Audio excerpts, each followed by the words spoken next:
A piece in The Nation written by liberal political commentator Elie Mystal draws a comparison between the impeachment of Texas Republican Attorney General Ken Paxton and the ailing health of Democratic Senator Dianne Feinstein. He argues that Feinstein and Paxton are both unfit for office, albeit for vastly different reasons, and calling it out has been or should be the responsibility of the people working for them. Paxton faces an impeachment trial in the Texas State Senate after the GOP-led House there voted overwhelmingly to impeach him on various charges of bribery, corruption, overall abuse of his office.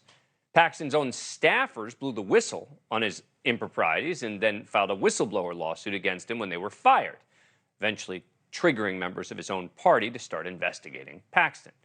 And Mystal argues Feinstein's staffers should follow suit. Quote, "It hurts my soul to write this, but the group of people who showed up to work for the sniveling, corrupt Republican Attorney General of Texas showed more respect for the norms of democratic self-government than the people who show up to work for the senior Democratic senator from California." Remember the New York Times reporting, quote, "The California Democrat is surrounded by a large retinue of aides at all times who tell her how and when to vote, explain what's going on and when she's confused, and shield her from the press and public." The 89-year-old refusing to commit to anything except not running for re-election next year. And it's not just Feinstein and her staffers refusing to step up. It's some in the Democratic establishment, including Nancy Pelosi, who has her own personal ties to Feinstein and has shut down calls within the party for Feinstein to resign. Mystal writes, quote, "To put it another way, we're lucky that the people who worked for Paxton are not like the people who work for California Senator Dianne Feinstein. Her failing health prevents Feinstein from doing her job as a leader in a representative democracy." Joining me now, Elie Mystal, attorney, political commentator, justice correspondent for The Nation. His book, Allow Me to Retort, A Black Guy's Guide to the Constitution, is a New York Times bestseller. Elie, welcome back to the show. All right, so what exactly do you think her staffers ought to do? And it pains me to say this, but I think her staffers need to go public with the issues that she is facing and argue vociferously that she needs to retire and be replaced by the governor of California. Everybody knows that Feinstein, for all of her good works in the past, is not up to the job right now of being a leader for the people of California.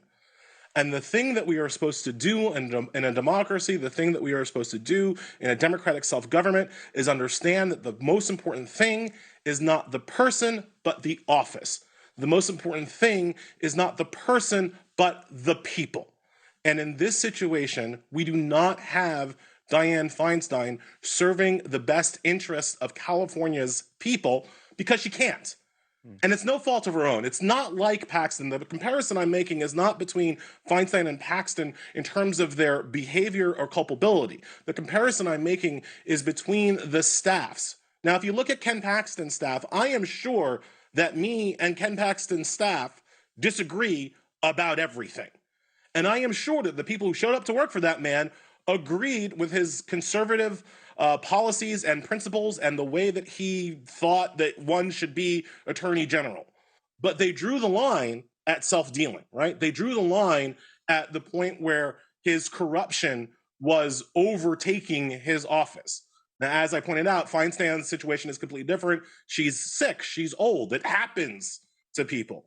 But I think her staff has to ask, are they doing the best thing for the people of California, or are they doing the best thing for their own personal careers and their own kind of clinging to political power? I was going to ask you about that because do you see a conflict here, right, with the fact that her top aides are essentially now legislating for her, right, and maybe don't want to give up the power? I mean, is that a possibility? I think it's nice to be. I think it's a possibility. I think the more likely possibility, though, Dan, to be honest, is that Feinstein's vote is crucial, right? Because of where she sits on the Judiciary Committee, because Republicans have indicated they will not follow normal procedures to allow a Feinstein replacement temporarily. There's some talk that they won't even allow a permanent Feinstein replacement if she actually retires. These are high stakes. She sits on the Judiciary Committee. This is how you appoint judges to the federal courts. Dan, you well know I care about judges more than I care about anything else. That's my signature issue. I think that's the most important thing that a president can do, especially in an era of divided government. So I would be the last person to diminish the importance of Feinstein's vote on judiciary. It is critical. However, yeah, good. She can't do the job. Yeah. She can't do the job. Thank you for watching. Go to newsnationnow.com to find NewsNation on your cable provider. And don't forget to click the red subscribe button below to get more of NewsNation's fact-driven, unbiased coverage.